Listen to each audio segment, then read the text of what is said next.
Bisbee, a journalist and the editor of Skill Builder. You might have been following our Skill Builder extension series over on the YouTube channel, which I've been involved in the filming of and the editing. And although I've undertaken renovation work before, it's the first time that I've been involved in an extension project, and I've learned absolutely loads along the way. So I thought I'd share some of my top tips and lessons learned with you in case you're undertaking an extension project for the first time as well. And today I'm up on the roof and just going through some top tips for anyone that's having some roof work done for the first time, and hopefully the last time if you get it right.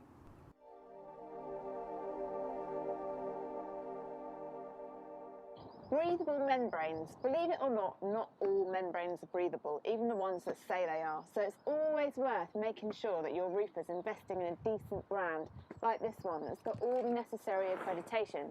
Because if you don't, you can actually end up with condensation, which can lead to damp and even rot.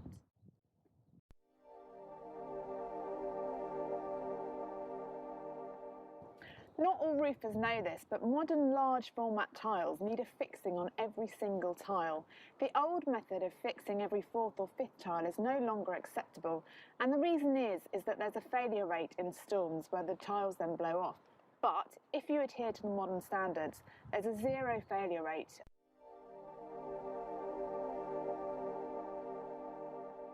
Now the battens are what the tiles are fixed to on the roof, and although you can't see those, they're really important. You can get cheap battens, but they can easily break if they've got things like knots in, like this one here. So it's better to spend a bit more and get graded battens which are built to last. So perhaps ask your roofer what kind of batten they're using.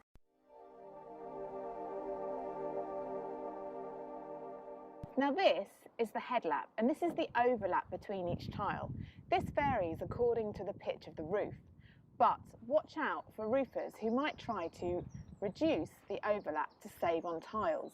You need to have at least the minimum recommended overlap to stop the wind and rain from driving under the tiles into the roof.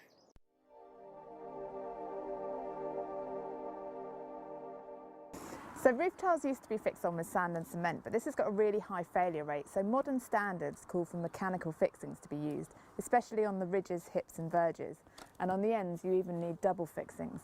Make sure that your roofer's keeping up with the latest standards, because often people don't, and you may end up with an inferior system that won't last you as long. So they're my top tips to consider if you're having a new roof.